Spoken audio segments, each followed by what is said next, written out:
Você tem que ler. Tem uma que está assim, você começa a ler daqui para cima, a outra de lá para baixo. Legal. Legal, não pratica de nada. A gente arrumou direitinho.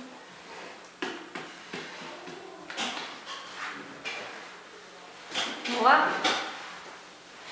Bora. Bora pro vídeo? Vai.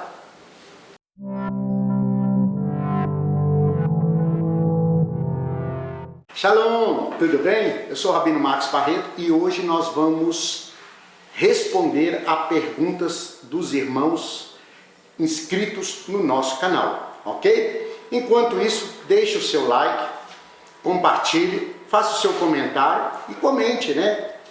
Comente aí se você está achando interessante ou se deseja mais um esclarecimento da Escritura.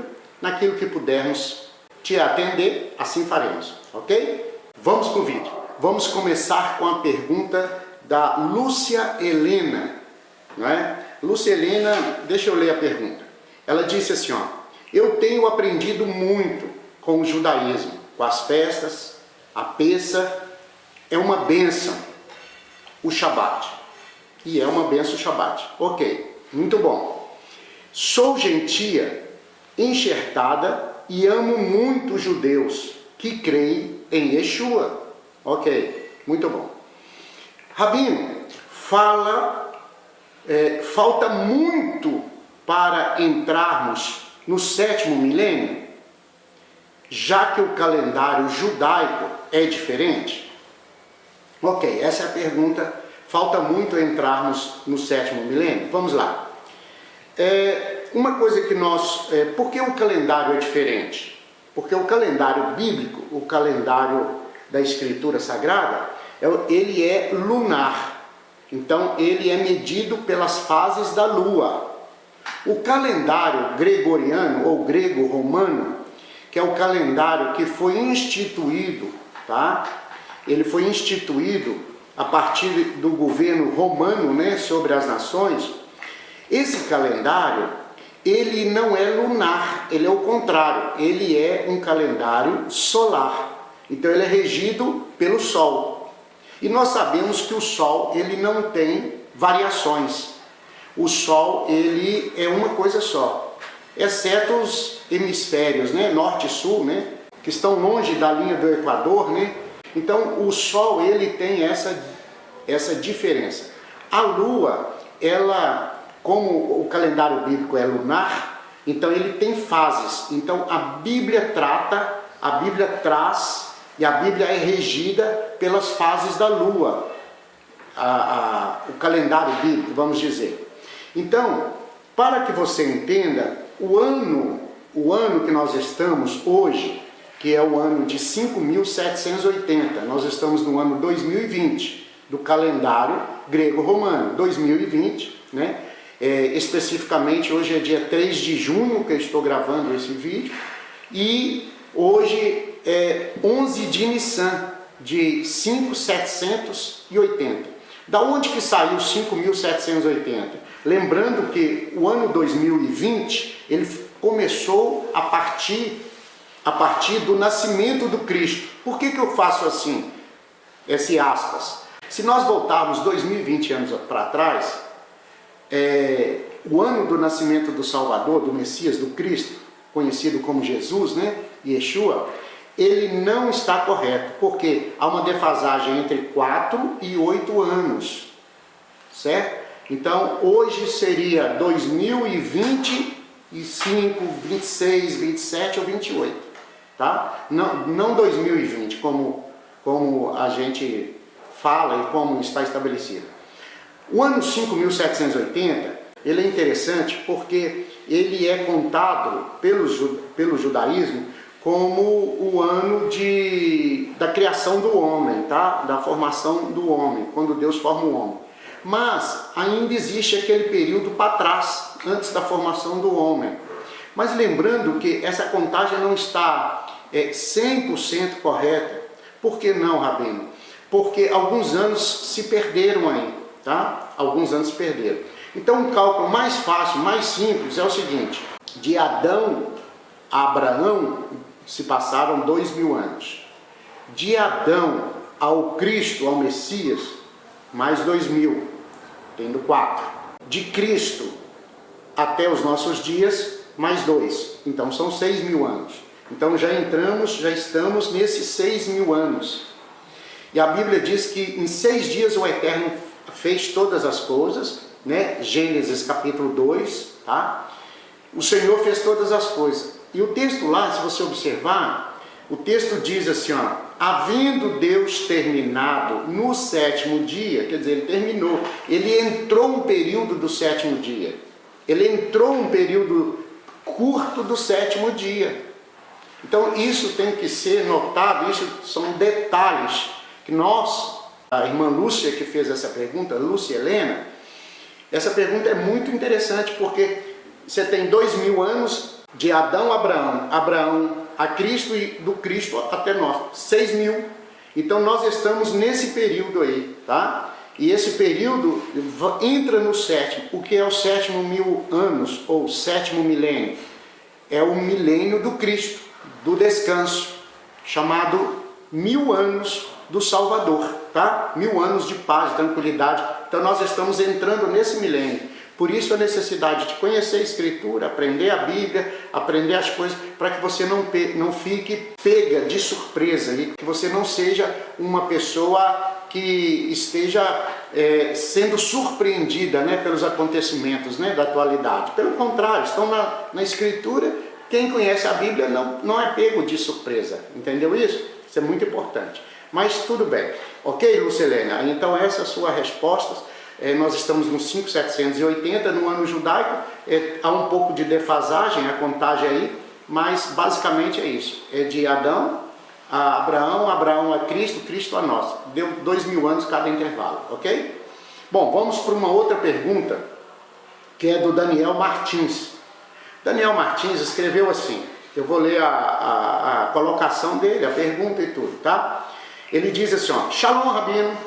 Uma vez o Senhor me respondeu uma pergunta sobre a novilha vermelha. É muito importante esse conhecimento. Está o card aqui em cima sobre a novilha vermelha, que está ligada sobre o final dos tempos. Tá certo? Tá ligada, a novilha vermelha está ligada à grande tribulação, a tribulação está ligada aos 7 selos do Apocalipse, ao acontecimento fim dos tempos, final dos tempos. Está tudo interligado, a construção do 3º templo, tá? A realidade da batalha, está tudo ligado. Essa novilha vermelha é muito importante. E existem pessoas que não têm conhecimento, então vale a pena dar uma olhada, o card está aqui em cima, vale a pena. Então ele coloca assim, ó, o Senhor respondeu uma pergunta sobre a novilha vermelha e tirou todas as minhas dúvidas. Legal, né? Bacana demais, bom isso, né? Agora eu gostaria que o Senhor me respondesse em relação às trombetas e em relação aos selos do livro de Apocalipse, né? Como sabemos que já estamos na primeira, na segunda ou na terceira trombeta ou no 3º selo, como nós, como igreja, ouviremos os sons de trombeta dos anjos? Ou que sinal saberemos em relação a estes assuntos? Se o Senhor ler o meu recado e puder me responder, mas uma vez mais ficarei agradecido. Ah, que legal. Bom, Daniel, satisfação é nossa poder responder, tirar dúvidas. O nosso canal foi criado para tirar dúvidas, para ajudar as pessoas. Tem pessoas que a gente não conhece pessoalmente, mas para a gente é ser usado, instrumento de Deus para ajudar outras pessoas que estão interessadas nas coisas de Deus. Olha que bacana, não é isso? Então nós estamos aqui fazendo uma interação, ligando aqui na terra para ser ligado também nos céus, está escrito, né? Bom, as trombetas e os selos, elas são, tanto as trombetas como os selos, né? São períodos, marcas, são acontecimentos, né? Quando as trombetas começarem a tocar, quando os selos começarem a serem abertos, eles marcarão, né? Marcarão pedaços do tempo da humanidade. Então esse período, esse tempo, cada um deles, só lembrando que é o seguinte, os selos, eles serão abertos, Aí quando chegar no sétimo selo, são 7 selos, 7 trombetas, 7 taças. Os selos, eles vão julgar para as trombetas. As trombetas vão julgar, vai julgar tudo para as taças. Porque as taças é o derramamento da ira. Então as taças é um período mais difícil, tá certo? Será um período dificílimo. Mas presta atenção. Para te responder essa pergunta, é muito fácil se você conseguir entender a explicação sobre a construção do templo. Vou deixar o card aqui, construção do terceiro templo. Por que a construção? Porque o templo, quando ele for erguido, e ele será erguido, né? Algumas pessoas dizem, né, alguns teólogos, dizem que isso é um desejo judeu, que é um desejo do judaísmo, que é um desejo de judeus religiosos, que não haverá isso, porque hoje nós somos o templo do Espírito Santo, né? Tem muita gente falando isso. Mas isso não é desejo do homem, está na Escritura, faz parte da Bíblia Sagrada. Como assim, Rabino? Porque o terceiro templo, ele precisa ser erguido, ele precisa existir, porque ele vai marcar um período, e esse período que o terceiro templo irá marcar é exatamente a terceira semana, a 70ª semana de Daniel. Então o terceiro templo, ele marca 70 semanas de Daniel. Eu também já expliquei sobre as 70 semanas de Daniel, já expliquei sobre esse assunto. Eu até explico como que a gente faz descobre, né? Porque há muitas dúvidas, existem dúvidas, que é o seguinte: como que eu sei se uma semana são 7 anos? Se uma semana é de 7 dias, não é isso? Então eu expliquei como calcular isso, é muito fácil. De modo, Daniel e os demais que têm dúvidas sobre esse assunto, quando ou como ouviremos a trombeta ou o sinal dos selos? Como que a gente vai descobrir? Bom, pois bem, a resposta é: quando construiu o terceiro templo, lá em Jerusalém, não é o templo que tem em São Paulo, em outro lugar, não. O templo é em Jerusalém. A Bíblia fala de Jerusalém, a Bíblia não fala de São Paulo, não sei por que alguém fez isso. Mas escute, o templo será erguido em Jerusalém. Lá em Jerusalém, quando esse templo for erguido, começa a contar esse período chamado período da 70 semana, ou 70ª semana do profeta Daniel, tá? Esse período é muito interessante, porque é o período chamado de tribulação e grande tribulação. 3 anos e meio, tribulação. 3 anos e meio, grande tribulação. E Yeshua fala sobre esse período em Mateus capítulo 27, e fala em Lucas. Então, esse período, ele será um período muito difícil. É o período que fala e mostra isso no livro de Apocalipse. Então, ele começa, mas aí alguém vai me dizer, mas tudo que Yeshua fala ali em Mateus 24, ou em Apocalipse, falando sobre os selos, sobre as trombetas, já está acontecendo. Fome, terremotos, já está acontecendo tribulação, doenças, né, uma diversidade de doenças, de pestes, etc. Mas você tem que lembrar o seguinte: isso vai acontecer no planeta todo, isso vai acontecer em toda a Terra, isso vai acontecer terremotos, vai acontecer uma série de coisas. Assim, não é um local ou outro. Você tem que lembrar, Daniel especificamente, você que se interessa pela escatologia, pelo acontecimento dos últimos tempos, você tem que lembrar que Deus trabalha com símbolos, com sinais. Então, antes do arrebatamento, Deus vai mostrar, vai dando sinais. Antes de acontecer essas pestes, Deus vai dando sinais. Quais são os sinais? Por exemplo, começa a ter um terremoto num lugar, começa a ter terremoto no outro. De repente, lugar que nunca teve terremoto, Brasil, começa a ter terremoto no Brasil, começa a ter terremoto em outros lugares. Então Deus vai mostrando, vai dando pinceladas, para que depois, como diz o profeta Zacarias, haverá um grande terremoto, muito que a terra vai mexer de um lado para o outro. Mas aí é outra coisa, tá? Então, a sua resposta, Daniel, é o seguinte: a construção do terceiro templo vai marcar o período o primeiro selo, segundo selo, terceiro selo, a primeira, segunda, terceira trombeta, as taças, o derramamento das taças. Então, o que vai marcar todo esse período? Construção do terceiro templo. Sem a construção do terceiro templo, nós vamos ficar só com sinais. Porque quando construir o terceiro templo, começa as 70 semanas de Daniel, o chamado tribulação e grande tribulação. Tribulação e grande tribulação, ok? Tá bom? Agora eu vou ler a pergunta da Isabel Rios. Isabel fez uma pergunta assim, ó. Rabino, poderia fazer um vídeo explicando melhor sobre a questão, sobre dízimos e ofertas no Novo Testamento? Pois bem. Bom, Isabel, a sua pergunta é interessante, mas veja bem, eu vou construir um raciocínio aqui bem rápido. Veja bem, Deus, o Criador, ele cria o planeta, as galáxias, etc.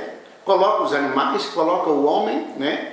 E depois o Senhor vai requerer do homem esse dízimo, essa oferta.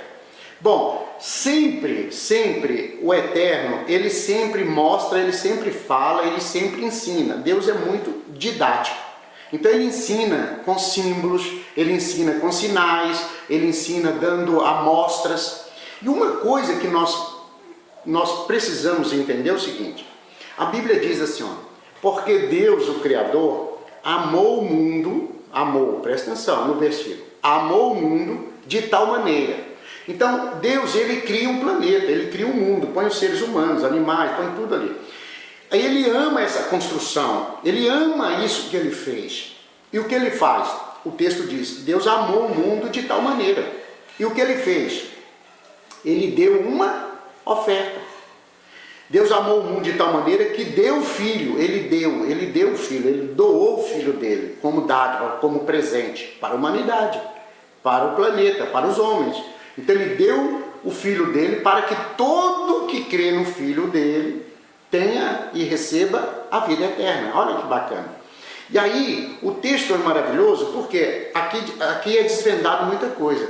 Aí você pergunta assim, fala sobre o dízimo e oferta no Novo Testamento. Pois bem, o Primeiro Testamento e o Segundo Testamento. O Primeiro Testamento é chamado de Antigo, de Velho Testamento.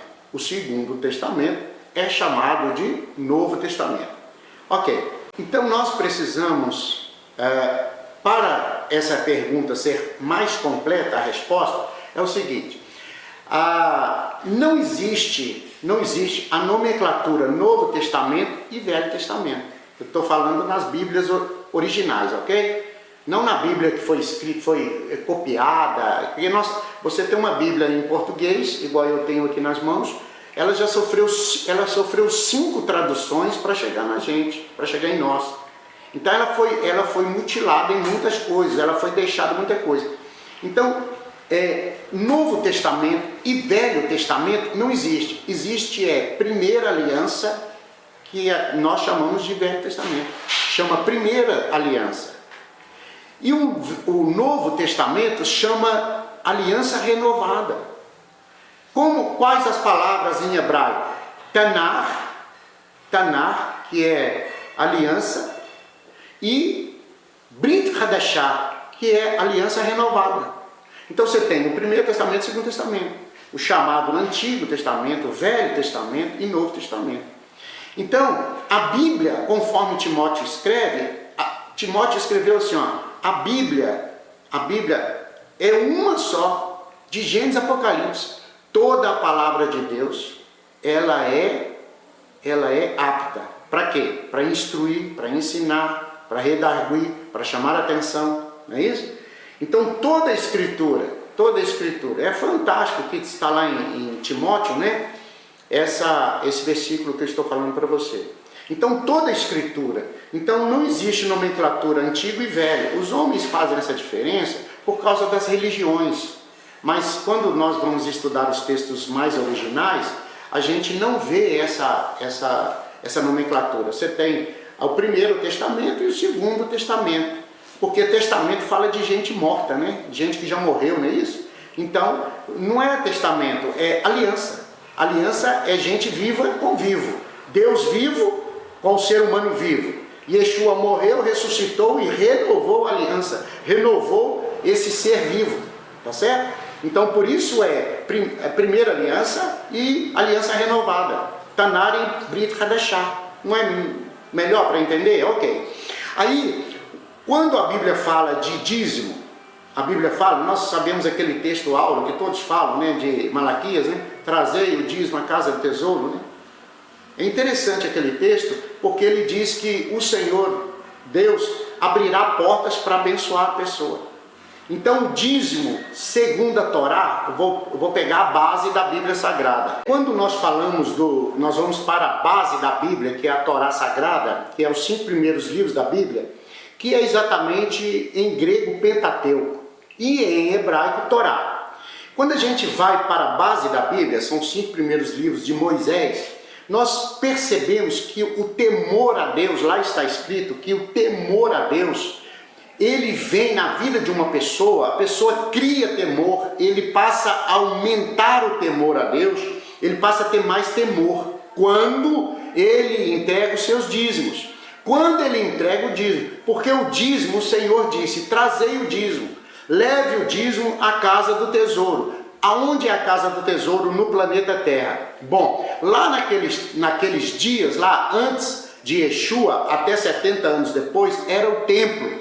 O templo era o local de levar os dízimos, levar as ofertas.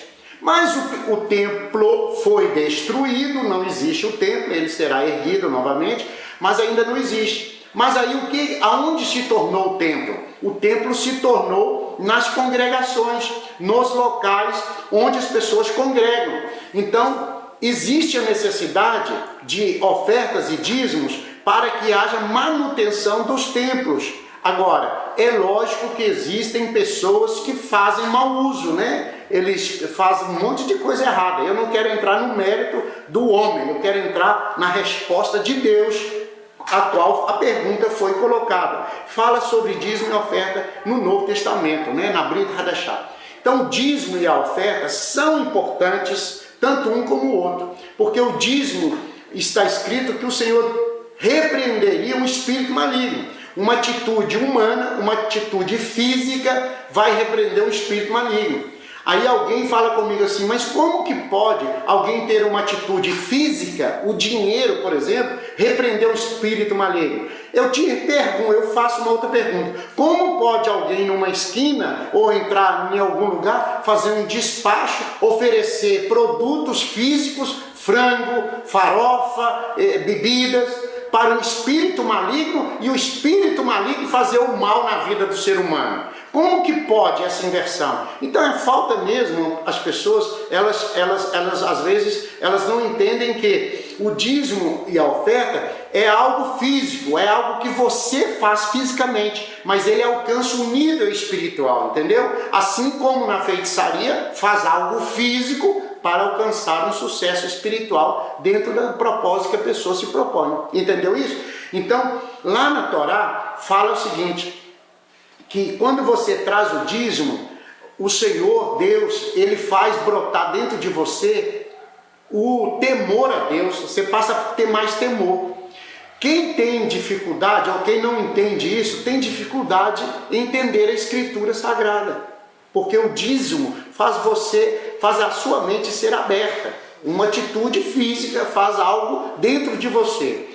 E já a oferta, ela é o seu amor. Então veja bem, o dízimo ele causa temor e a oferta causa o quê? Amor. Então uma pessoa que ama, uma pessoa que tem amor, ele tem a liberalidade de oferta. Então presta atenção, vou falar de novo o versículo de João 3,16. Está escrito assim, porque Deus amou o mundo de tal maneira. Alguém vai perguntar, Senhor Deus, como que o Senhor ama? Como que eu sei? Me prova que o Senhor ama. Aí Deus vai responder, eu dei o meu filho. Eu ofertei o meu filho, eu dei como oferta. Tá? Eu dei uma oferta pelo mundo. Então, como que eu sei que alguém ama a Deus? Ah, fulano falou que ama a Deus. Se você sair na rua e perguntar, todo ser humano ama a Deus, né? Todas as pessoas amam a Deus, mas existe, claro, existe aquele tipo de pessoa que vai dizer, eu amo a Deus. Então mostra as suas atitudes. Como que você vê o dízimo? Como que você vê a oferta? Ah, eu não entrego o dízimo, não entrego a oferta. Pois é, essa pessoa ama de falar, mas não ama de prática. Não tem prática de amor, porque a oferta é amar. E o amor, quando você ama, você oferta. Você oferta seu tempo, você oferta sua paciência, você oferta seu amor, você oferta ouvir as pessoas e dar bons conselhos. Tudo isso é uma oferta. Entendeu isso? Quando você vai buscar a Deus, servir a Deus, Deus ama você de tal maneira que Ele permite que você o conheça. Ele permite que você tenha entendimento, que você tenha conhecimento.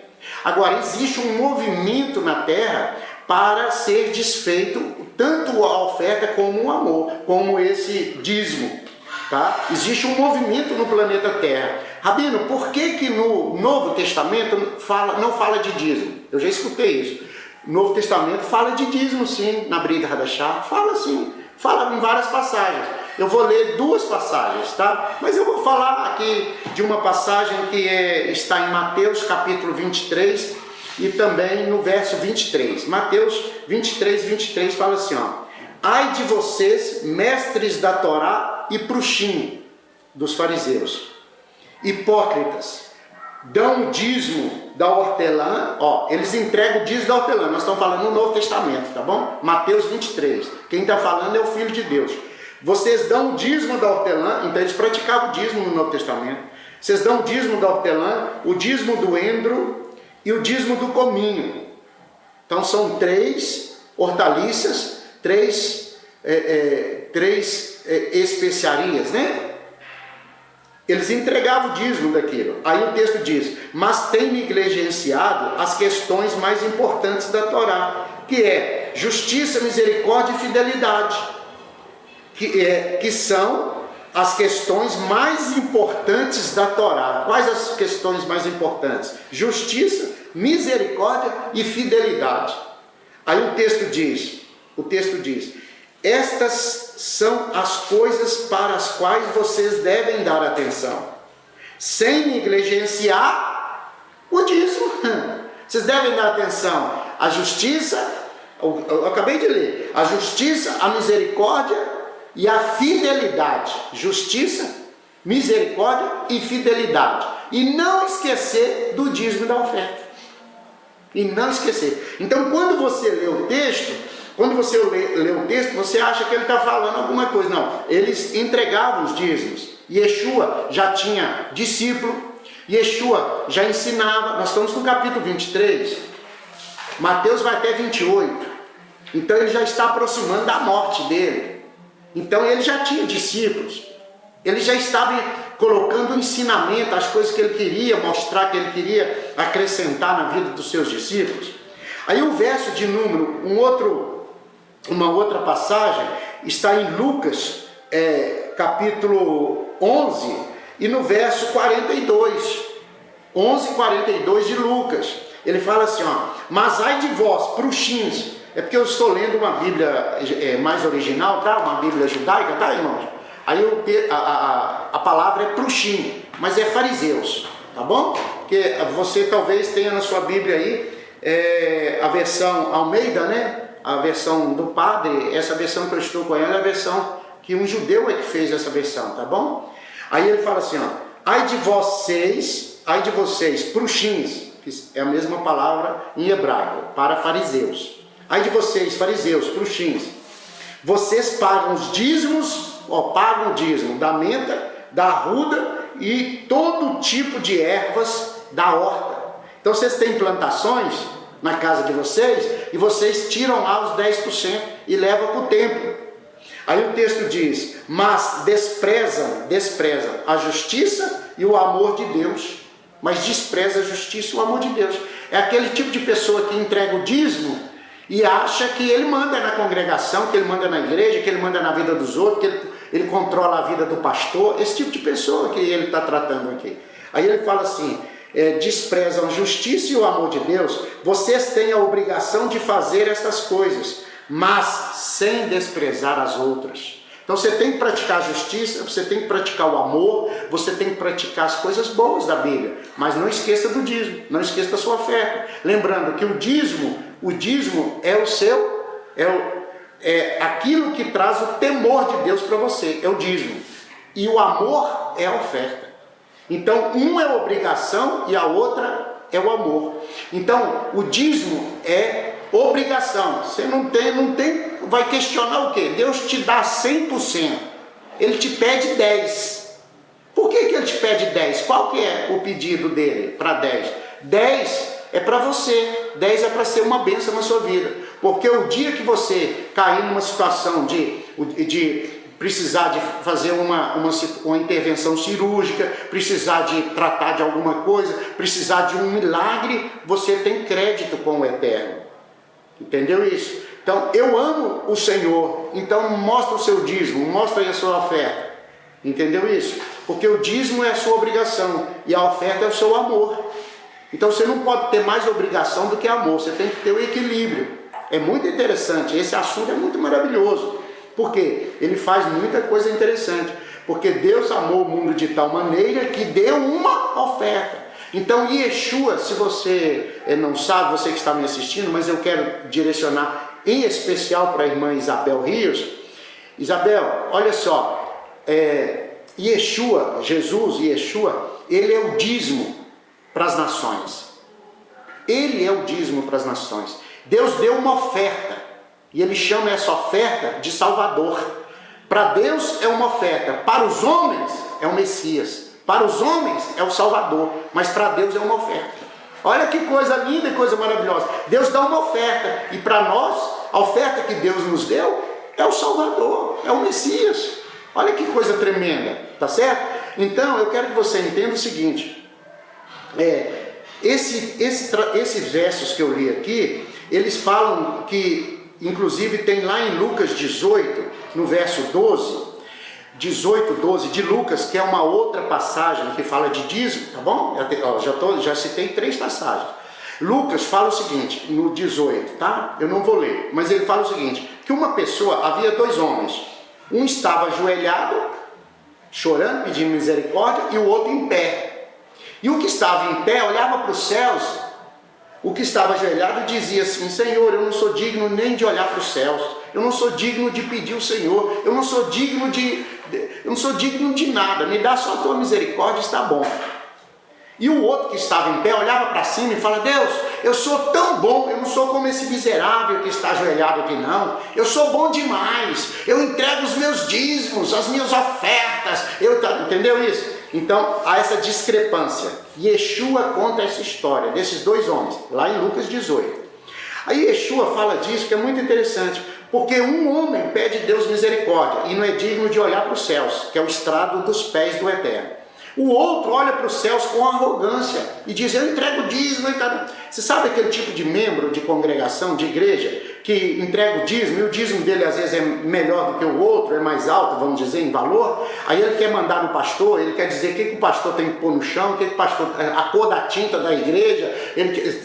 Existe isso? Existe esse tipo de pessoa, porque esse tipo de pessoa é uma pessoa que entrega o dízimo e ele é arrogante. Então, para a contagem, para o Eterno, esse dízimo não tem valor, porque o coração dele não é verdadeiro, o coração dele é falso. Ele entrega o dízimo e ele quer humilhar o outro, ele entrega o dízimo e quer dizer que o outro é pior do que ele. Então ele é um sepulcro caiado, ele é um sepulcro que ele é adornado por fora, entrega o dízimo. Lembra daquela mulher que entregou 2 moedinhas? Todo mundo entregava dízimo, estou citando outra passagem de dízimo. Todo mundo entregava dízimo, entregava ofertas, e ela entregou 2 moedinhas. Lembra disso? Pois é, qual foi a consideração que Yeshua fez? Yeshua estava sentado do lado das gasofilas. Qual a consideração que ele fez? Quando os discípulos interrogaram, ele disse, aquela mulher deu mais do que todos. Não, mas peraí, o outro chegou com uma bolsa de dinheiro, a mulher tinha 2 moedas, o outro tinha um pacote. Não é quantidade, é aquilo que está lá dentro. É aquilo que está dentro do ser humano. Então, quando você entrega um dízimo, entrega uma oferta, você mostra o que está dentro de você. E quando você deixa de entregar, você mostra o que está dentro de você. Ok? Aqui? Vamos passar para outra pergunta, agora do José Manuel. José Manuel diz assim, ó: comecei a ver os seus vídeos e estou aprendendo muito. Obrigado, viu, José Manuel? Obrigado, viu? Agora gostaria que você me respondesse a minha pergunta. A pergunta do José Manuel foi o seguinte: preciso de religião para chegar a Deus? Eu preciso de uma religião para chegar a Deus? É a pergunta, ok? Então vamos à resposta. Bom, a resposta, José Manuel, eu tenho que entrar na história da igreja. Então a igreja foi o seguinte: a história dela, chamada história da igreja, ela se confunde um pouco com a história de Israel. O Eterno criou o ser humano pecou, errou, saiu do jardim do Éden, e Deus deu ao homem estratégias para o homem se achegar a ele, Deus, novamente. E qual foi essa estratégia? Estratégia de sacrifício de animais, né? Estratégia de perdão, de perdoar. E Deus vem trabalhando com o ser humano. Ok. Quando chega no Messias, no Salvador, Yeshua, ele vem mostrar uma realidade, que os homens estavam entregando dízimo, oferta, oferendas, fazia tudo isso, mas o coração deles estavam corrompidos. E aí o que aconteceu? Aconteceu que Yeshua morre pelo ser humano, não é isso? Morre pela humanidade, morre pelo planeta, ok. Ressuscita, ao terceiro dia vai aos céus. E aí os anos ainda se seguiram. Os homens criaram uma coisa chamada religião. A religião, a palavra religião vem de religare, ligar a Deus, voltar-se a Deus. Essa é a palavra. O sentido original de religião é esse: voltar-se a Deus, religar a Deus. Então a religião foi feita, ela foi construída em cima de uma base. Qual a base da religião? Ligar o homem a Deus, fazer o homem voltar a Deus. Bom, essa foi a base da religião, mas ela não é verdade, porque hoje existem várias religiões e nenhuma leva a Deus. Não leva? Não. Porque Deus não criou, presta atenção, o homem criou religião para levar o homem a Deus. E Deus criou relacionamento. Deus quer relacionamento, Deus não quer religião. Nenhuma religião faz essa conexão com Deus. Porque toda religião tem os seus pontos positivos e pontos negativos. Toda religião, todas elas.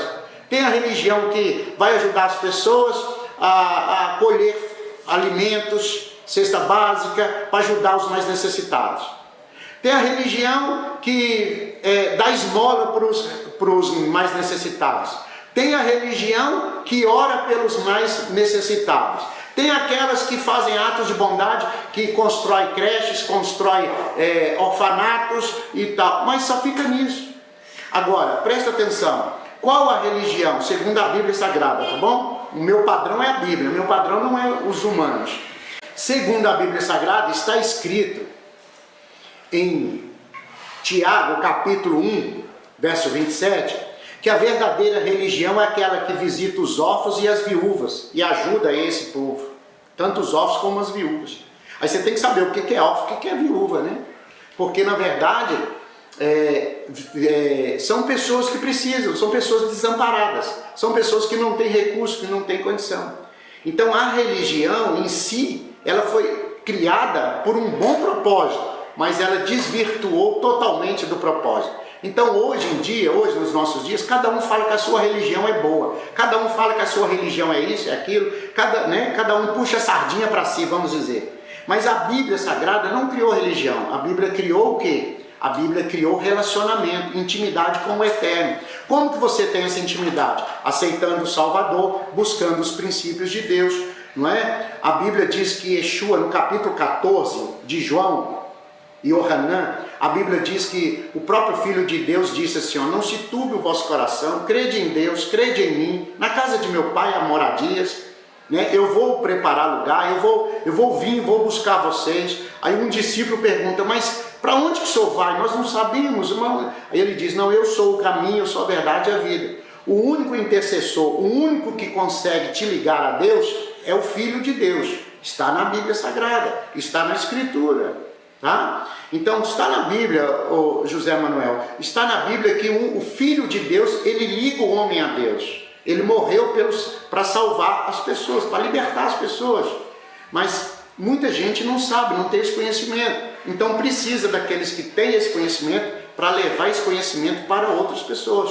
Então Deus conta conosco, Deus conta com você, Deus conta comigo, Deus conta conosco para fazer essa missão, essa obra. A nossa obra é essa, levar o conhecimento de Deus.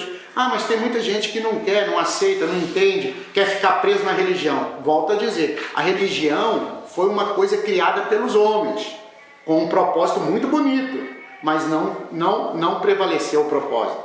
A religião mudou, desvirtuou, né? As religiões, né? Desvirtuaram do propósito original. Então hoje existem milhares de religiões, hoje existem milhares de religiões.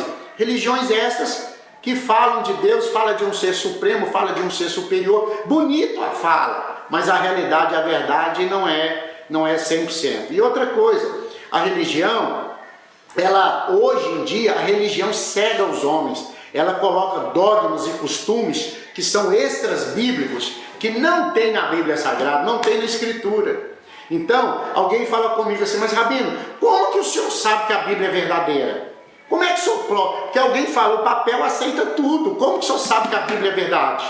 Bom, eu já fui em Israel, eu já vi o pergaminho de Isaías, que está escrito, foi escrito há 2.768 anos, 65 anos atrás, 2.600 anos.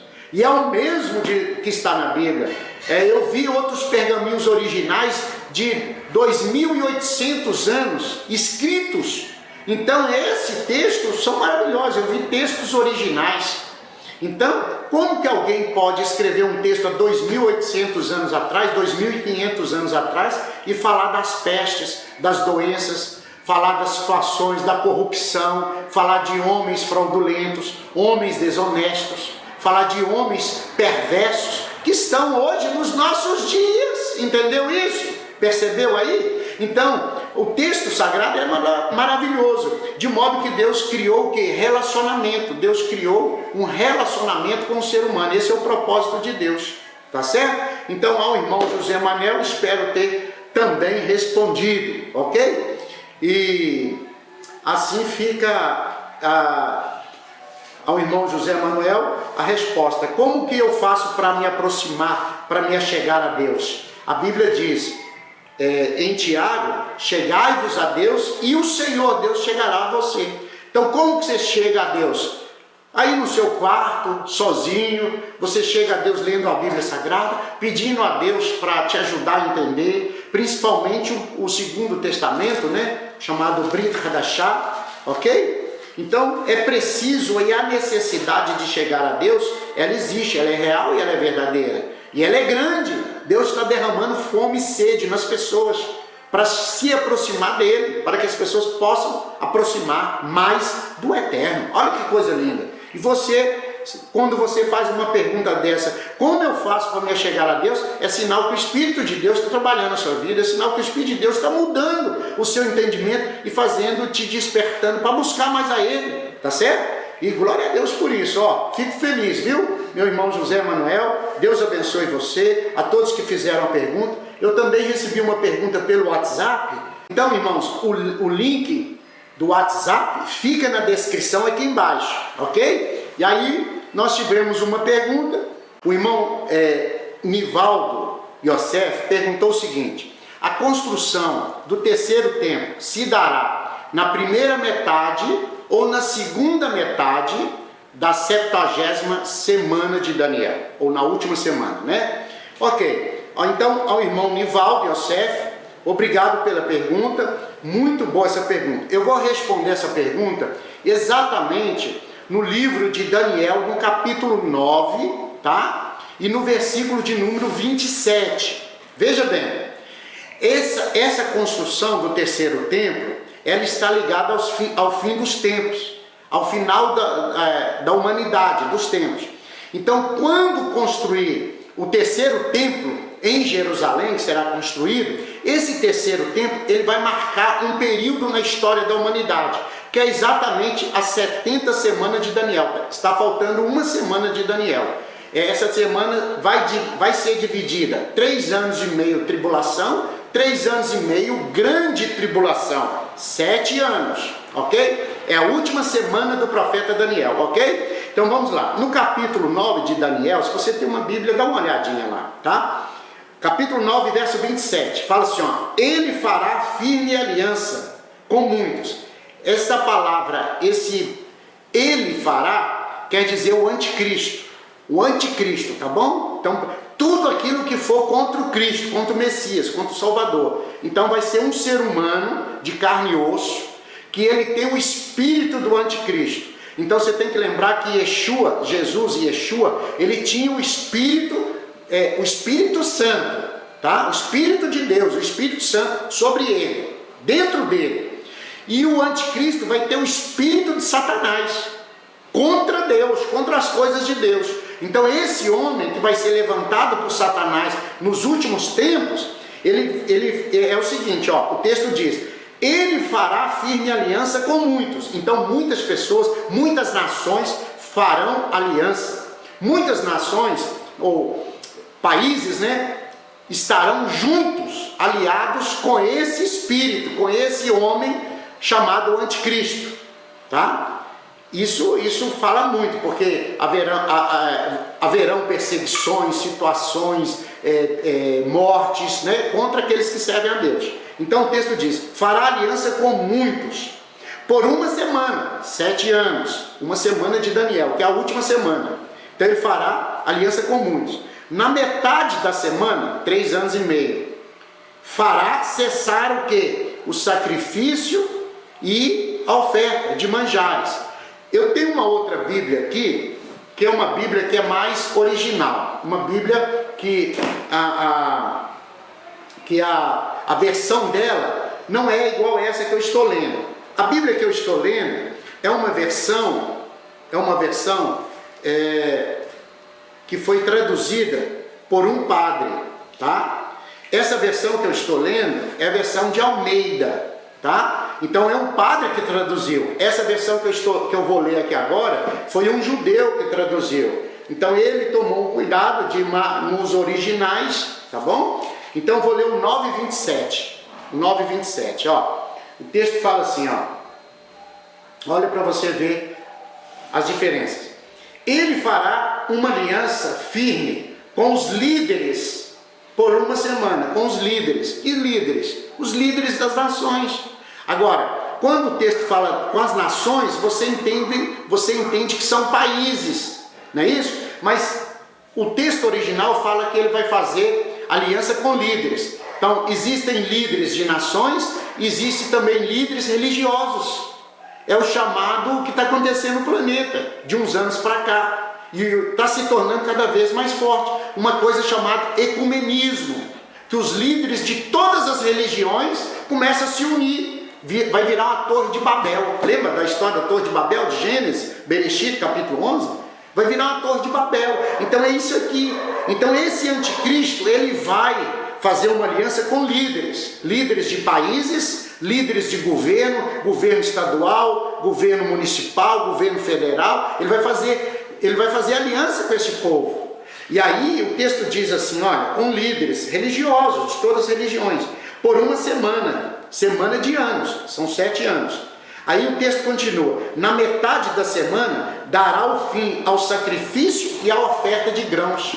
E o que é sacrifício e oferta de grãos? Dízimo e oferta. Agora eu vou te responder, eu já falei sobre dízimo, falei para a irmã Isabel, né? Falei para outras pessoas, presta atenção. Se Satanás vai levantar um homem que vai iludir as nações, inclusive Israel vai ficar iludido, vai ficar encantado com esse homem, porque esse homem ele vai simbolizar a paz e vai construir o terceiro templo. E um sinal do Messias é o tempo de paz. Então os judeus, a nação de Israel, muitos vão ficar encantados com esse homem, porque eles querem construir o templo, quase 2000 anos, que não tem o templo. E aí eles querem construir. E esse homem vai ser a pessoa levantada por Satanás para construir o templo. Quando construir o templo, Israel faz aliança com ele. Aí começa a contar o período de 7 anos, da última semana de Daniel. Então o templo vai ser erguido é a partir do templo passar a existir, começa a contar a última semana. Então a pergunta do irmão Nivaldo, é o seguinte: a construção do terceiro templo vai ser na primeira metade da semana ou na segunda metade da semana? Não, vai ser no início. Quando construir o templo, começa a contar a semana. E aí o texto diz, nós estamos lendo Daniel 9:27. Daniel falou o seguinte, presta atenção: esse homem vai fazer cessar o dízimo e a oferta. Ele vai fazer cessar. Então, se há dízimo, se há oferta, o espírito do anticristo não prevalece. Mas no lugar que não tem dízimo, não tem oferta, o espírito do anticristo está reinando. Está aqui escrito, está escrito, ele fará cessar, porque o anticristo, ele não vai fazer cessar. Se fosse pecado entregar dízimo e oferta, ele até incentivava, mas como não é pecado, entendeu? É temor e amor a Deus, dízimo e oferta, temor e amor. Temor quem teme a Deus e quem ama a Deus, dízimo e oferta. Aí o texto diz assim, ó: fará cessar o sacrifício sobre as asas das abominações, virá o assolador até que a destruição que está determinada se derrame sobre ele. Então, esse homem, esse anticristo, é a pessoa exata que fará cessar o dízimo e a oferta, mas ele também vai fazer aliança com muitos líderes, inclusive na construção do terceiro templo, o templo de Salomão, tá certo? Quando ele ergueu o templo, começa a contar a última semana do profeta Daniel, que é a 70 ou 70ª semana, ok? Tudo bom? Respondido? Irmãos, espero que tenha respondido a todos vocês. Se faça comentário, deixa a sua dúvida aí, compartilhe o nosso vídeo e faz um favor, dá um likezinho aí bacana pra gente. E outra coisa, se inscreva no nosso canal, vamos fortalecer esse canal. Eu quero colocar outros vídeos maravilhosos, coisas poderosas, ensinamentos tremendos, mas eu preciso que as pessoas, que você possa se inscrever, sabe para quê? Para fortalecer o nosso canal e esse conhecimento chegar em outras pessoas e abençoar outras vidas. Esse é o nosso propósito, conto com você, tá bom? Fique em paz, fique com a Shalom. Que o Eterno te abençoe. Shalom, até mais. Tchau, tchau. Lehi Traot. Tchau, tchau. Bye, bye.